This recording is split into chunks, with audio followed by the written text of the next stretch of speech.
Montgomery Jones and the Wizard's Revenge by LH Damelin, read by Peter Gilchrist. Chapter 3. "Everyone okay?" inquired Montgomery Jones. "Well, I'm good," said Douglas, "although I would appreciate being able to see more than my watch dial." "Oh, me too," said Jemima. Is it my imagination, or does it smell like beer in here?" "Well, there's definitely a musty, ale-like smell about the place," agreed Montgomery Jones. "Let's just shine a little light on the subject, hmm? You know, but I don't think any remembered to bring a torch," said Douglas. "Oh, I have a box of matches," said Jemima, scratching in her backpack. "Just give me a moment." "There's no need, my dear. You see, I promised myself that if I ever made it back to the world of fantasy, well, assuming that's where we are, of course, I would be more prepared, spell-wise, than I was the last time Douglas and I were here. So over the last couple of years, I've memorized a number of spells which should serve us well for a variety of situations," remarked Monty. "Like this one, for example. Apopo, aurus, self-illuminum, pronto." With these words, the room suddenly filled with a bright yellow light, and Douglas and Jemima were both astonished to discover its source was Montgomery Jones himself, whose tiny shape now glowed like a white-hot globule of molten iron. You're glowing? Well, like a firefly. How spectacular!" exclaimed Jemima, finishing Douglas' sentence. "And that must mean that we are in the world of fantasy." "Correct on both counts," replied the tiny glowing man, flying round the room with glee. "I've taken a standard illumination spell and doctored it to illuminate myself. But why not make the most of my insectness while it lasts, eh? And look, it would appear that we are in a beer cellar, after all. How most peculiar." This was true indeed, for with the light it was soon apparent that they were standing in a dusty, damp, windowless basement that was filled from floor to ceiling with large wooden beer casks, stacked one on top of the other. Some of the barrels were tapped, and some of the taps dripped, making small, stale beer puddles on the flagstone floor. A short flight of steps with a rusty rail led up to a wooden door, and Douglas ran up them and tried the brass doorknob. "Locked, I'm afraid," he said. "I suppose you could always try a door-opening spell if you know one, Uncle Monty." "Do you think they're here for the beer?" said a strange, low, husky voice. "If so, they'd better think before they drink," said another in a husky murmur. "The master don't take kindly to thieves. Methinks they better leaves." "Good heavens, we're not going to steal any of your beer, whoever you are," exclaimed Montgomery Jones. "We've been transported here, quite by chance, I assure you, and we'd be most grateful if you could just let us get out." "Transported here, by chance? That's some tall tale, isn't it?" "More's likely they've come to try the ale," retorted another voice. "In that case, I'd call the master. You know what to do." I'll call the master if I was you," said a fourth. And with that, all the voices began to call on simultaneously. "Master, master. "I'll put a sock on it, Merrills," came a gruff, distant voice from behind the door. "I've got better things to do than pandu to your every beck and call." But the barrels just didn't stop. They kept calling out for their master in their strange, monotonous, husky whispers, which collectively was rather loud and decidedly unnerving, until eventually enraged cursing could be heard from above, followed by the thumping of angry footsteps and the jangling of keys and the energetic opening of the cellar door.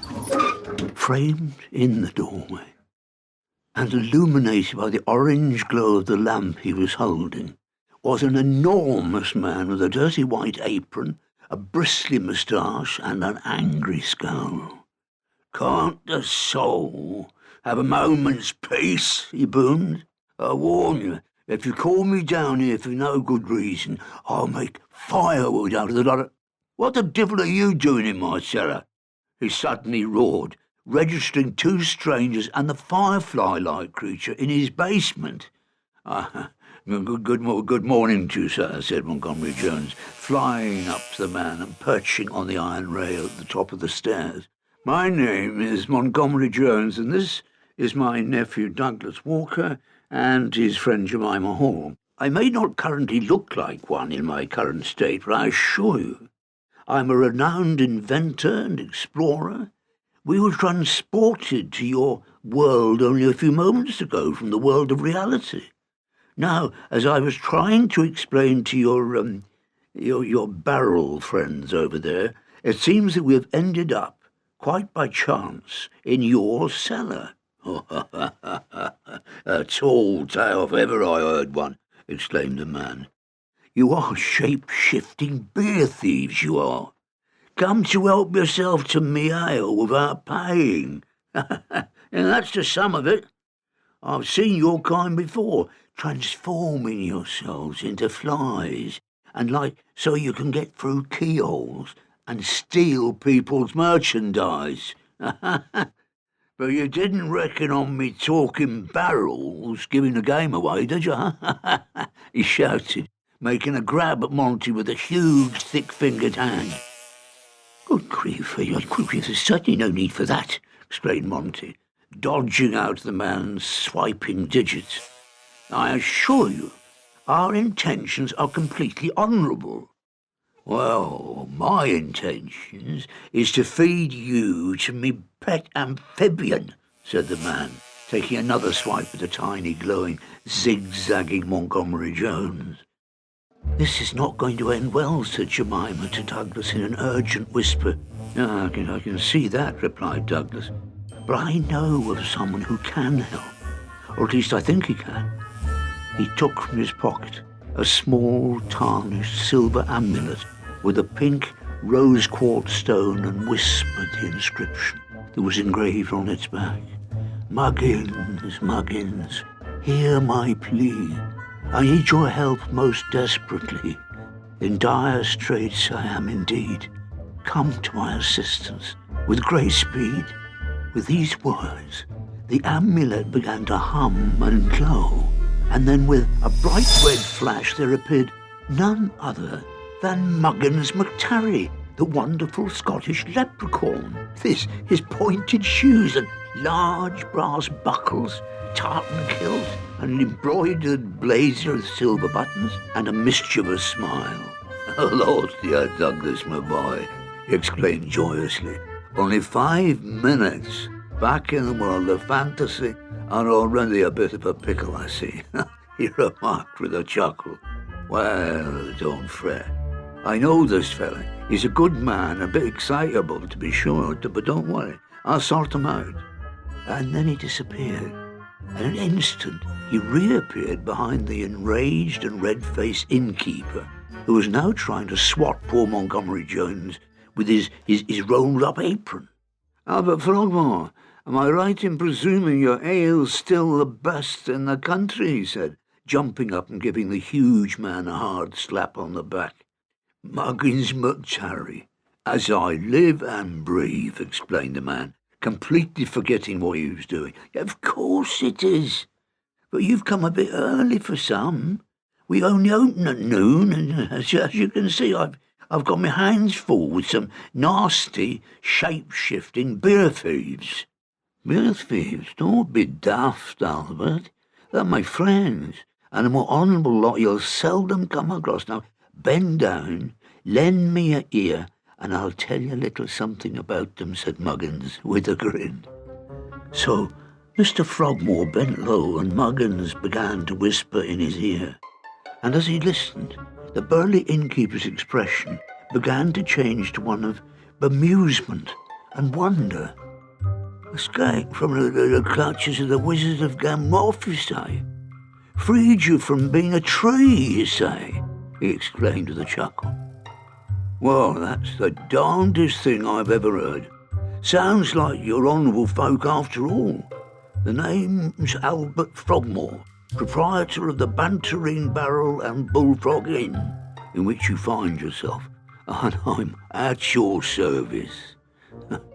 Thank you kindly," exclaimed a rather fatigued Montgomery Jones. "And once again, thank you, Muggins, for saving my hide. I didn't know you still had the amulet, Dougie. It's a good thing, too. I'm pretty worn out. It wouldn't have been long before Mr. Frogmore had got the better of me." "It's a pleasure, Mr. Jones, and I see that saving you from being squished by old Albert over there is the least of your worries, for you have obviously had another run-in with Wizard Haron, and what he's done to you this time is far more serious than a wee bout of frozenness. But look, let's not be pessimistic. Let's get out of this pitch-dark basement so I can get a better look at you in the light of day. I say, let's go upstairs and you continue your chat over ale and bacon and eggs," announced Mr. Frogmore. "A capital idea if ever I had one," exclaimed Muggins, giving Douglas a wink. "Now, tell me about how your barrel's doing then, eh?" "Talkative as ever. They don't give one a moment's peace," replied the innkeeper, leading them through the cellar door, through a passage and up another narrow flight of stairs.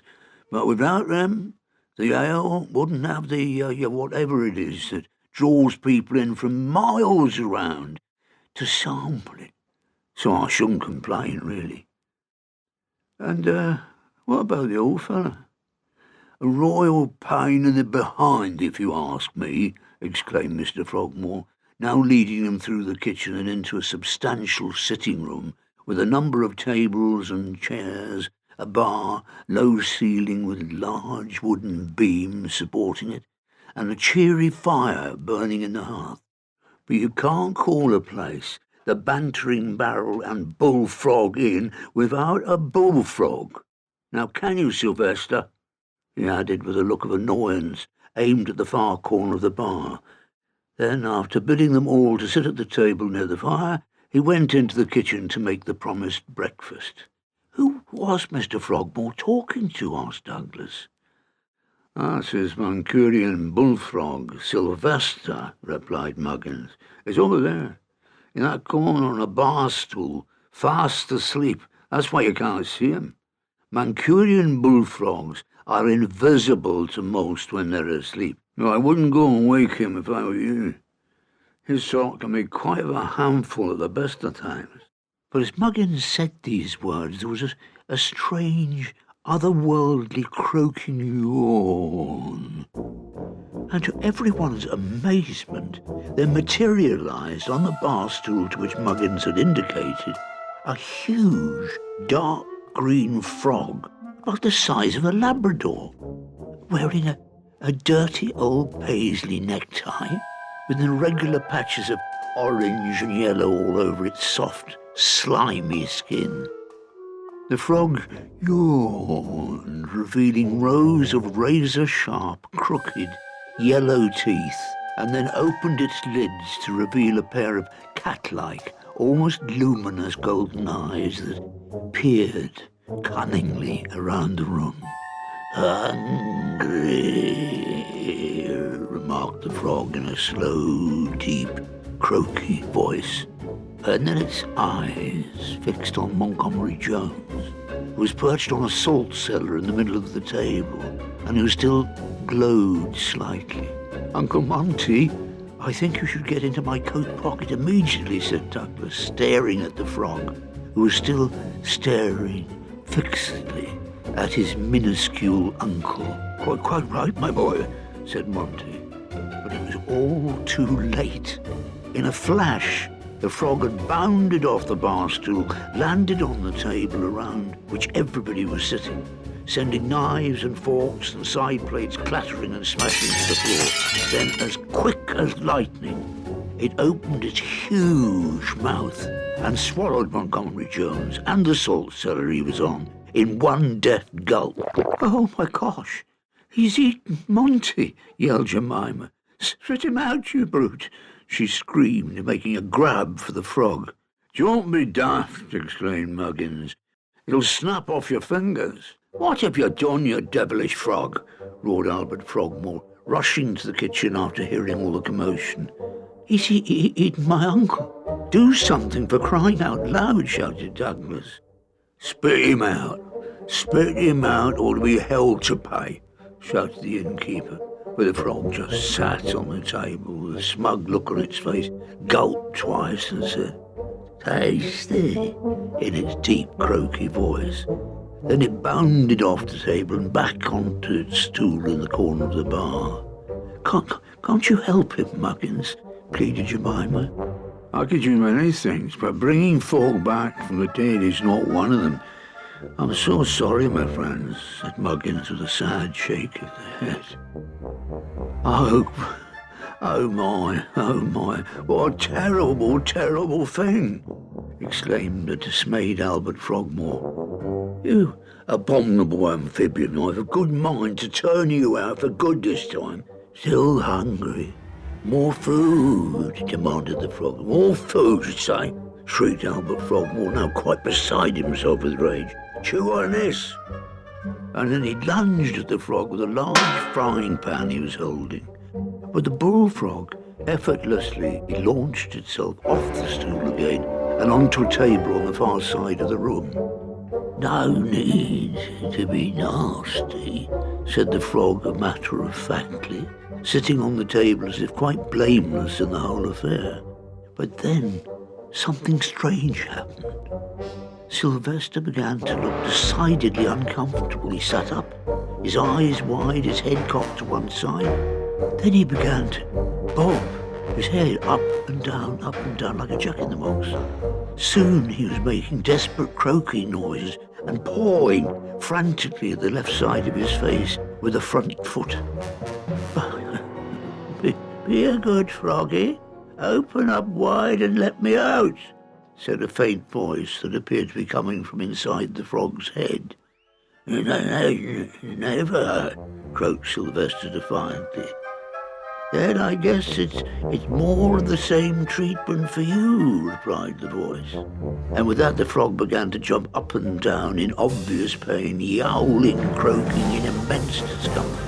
Ready to let me out now, said the voice. Yes, croaked Sylvester, opening his mouth wide, but with a decidedly evil gleam in his eyes. Good, I'm coming out. No tricks now, said Montgomery Jones.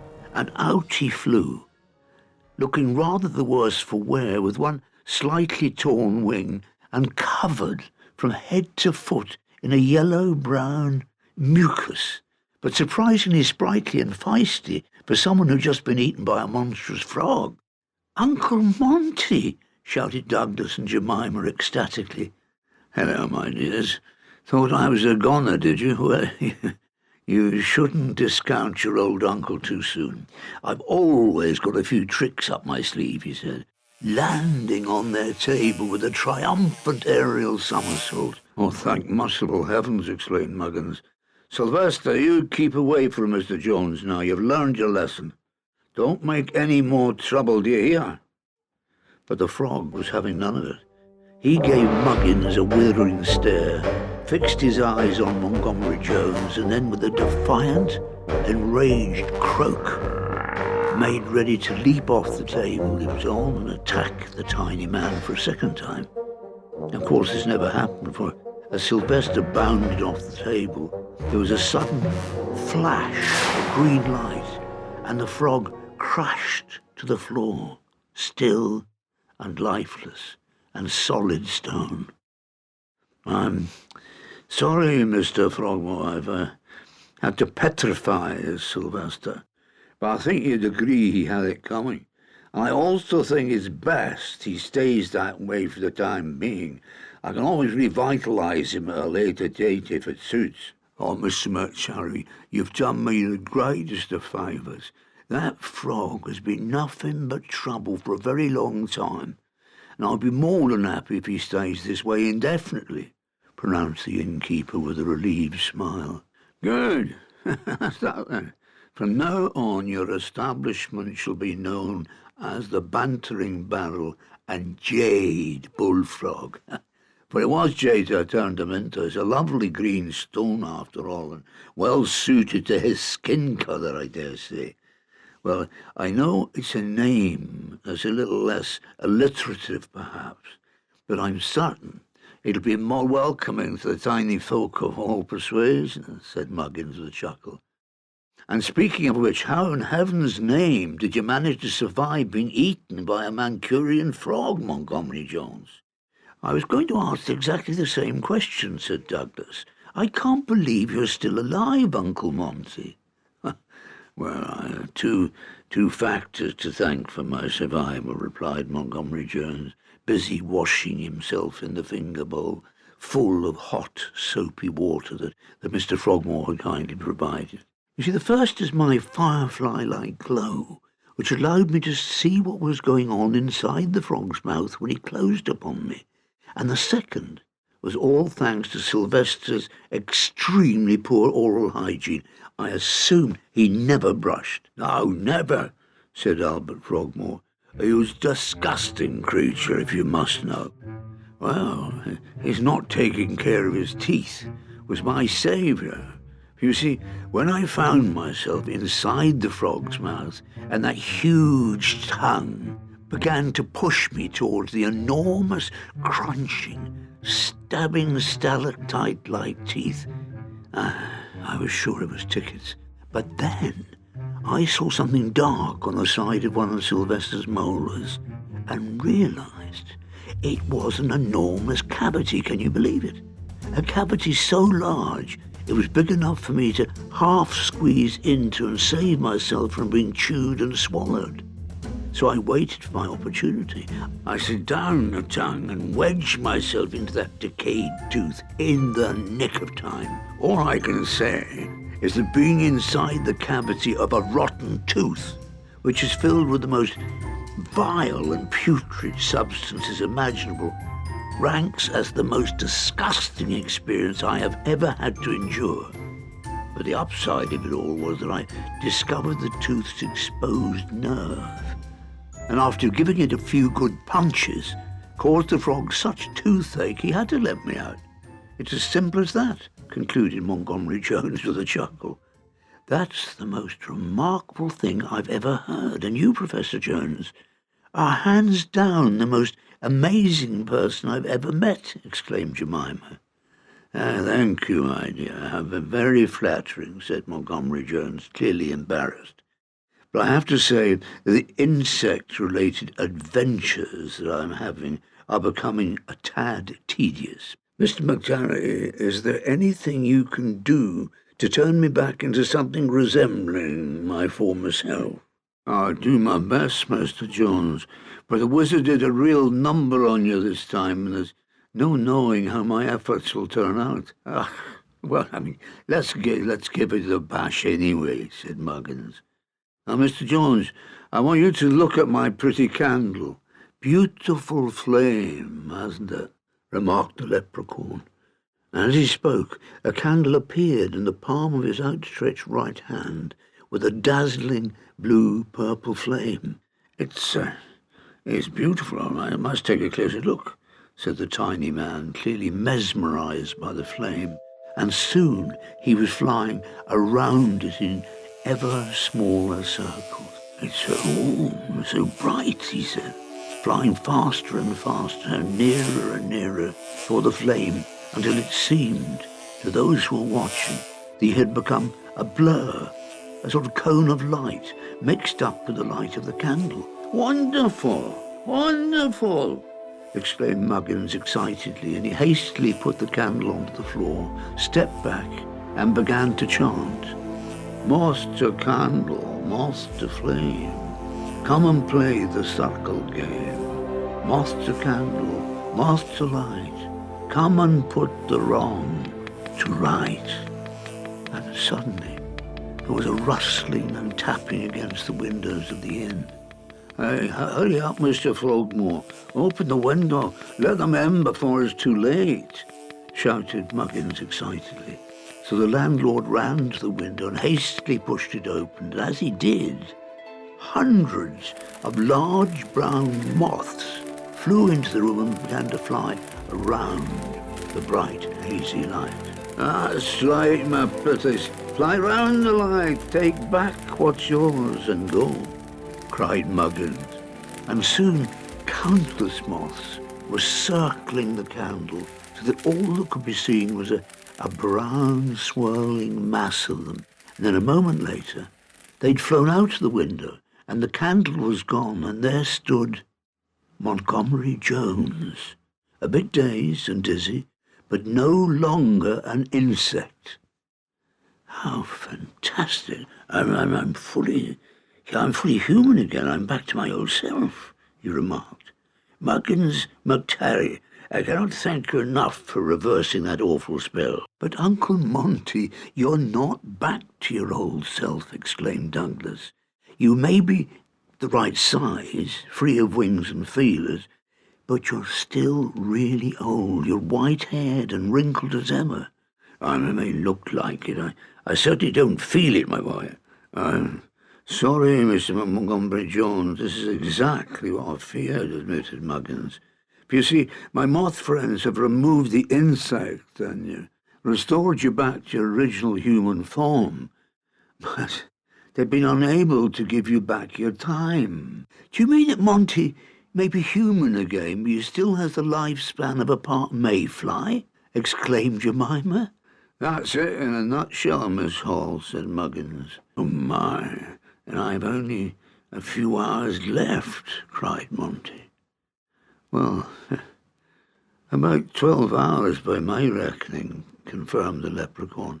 "But hope still remains," he added with a smile. "You see, you can do a lot of things with time.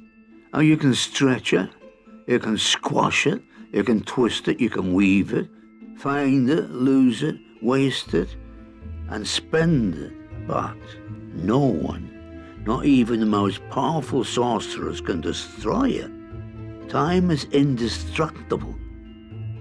So when Haron took away your time, he couldn't have destroyed it. He must have mislaid it, sent it somewhere where he was confident it would not be easily retrieved. And I have a good idea where that is." "Surely, Muggins McTerry, you're not suggesting they go there of all places?" said the innkeeper, turning a little pale. "They don't have much choice, Mr. Frogmore. That is where his time is certain to be, so that is where they must go. If Mr. Jones is to save himself from an untimely end, but with a little luck she may be merciful and grant them leave once they've found what they've lost." "What is this place, Muggins? Who is the she you're referring to?" asked Douglas, unnerved by Mr. Frogmore's unease. "On a parallel plane, separated from the world of fantasy by the vanishing river, are the Forsaken Lands. All that is lost and forgotten gravitate towards," replied Muggins. "It is monumentally perilous for anyone from this world to go there. For those who enter the Forsaken Lands invariably never leave. They are rapidly overwhelmed by the power of the place, and soon they've lost their way, their purpose, their thoughts, their memories, and ultimately their physical forms, leaving behind only a restless, tormented spirit doomed to wander for all eternity, searching in vain for what can never again be reclaimed. I have no doubt, knowing Haron, that is where he sent your time. But since you're not of this world, you should be immune from the effects of the Forsaken Lands, and there is one there who will know where your time is. She's the unnamed one, the self-appointed accountant and caretaker of all lost things, and it is said that she is mercurial and unpredictable and terrifying, but not unjust. She may be willing to return your time if she warrants that it was taken from you unjustly, and all here know that is certainly the case. Forsaken lands? Yes, I've read about them in the journals of the famous explorer William Montague, exclaimed Monty excitedly. I've always wanted to visit them, and now we have an opportunity to do so. I mean, how incredible, how exciting. I don't like the sound of this caretaker, remarked Douglas. Who or what is she? Well, no one knows for certain, said Mr. Frogmore. It's said she's been there for over 1,000 years. Is more of a ghost than a person, and is as powerful and unpredictable as a hurricane. Now, I really don't like the sound of that place, said Douglas. It's all pretty terrifying, if you ask me. And what if we aren't immune to the effects of the Forsaken Lands? What if we lose our way and are trapped there forever? Oh, where's your sense of adventure, Walker? Said Jemima with a grin. And anyway, as Muggins says, it's not like we have a choice. We have to go there, if that's where your uncle's time is. Well, someone has to be designated warrior of any adventure, and I'm good at it, retorted Douglas. So you are, my boy, so you are, said Montgomery Jones with a chuckle. But the worry right now is not what happens when we're in the Forsaken Lands, but how we get there. For if I recall from Montague's journals, the Forsaken Lands can only be reached by a toll bridge that spans the Vanishing River at its narrowest point. But the Vanishing River is almost impossible to find because it constantly disappears and then reappears in the most unexpected places. Yeah, true indeed, Mr. Jones, but I have a few tricks when it comes to that old waterway. You leave the Vanishing River to me. Now, best be on our way, said Muggins, making for the door of the inn. But, what about your breakfast? Cried the innkeeper. I'd be obliged if you'd turn them into sandwiches, Mr. Frogmore, said Muggins. Our friends have a long way to go and little time to spare.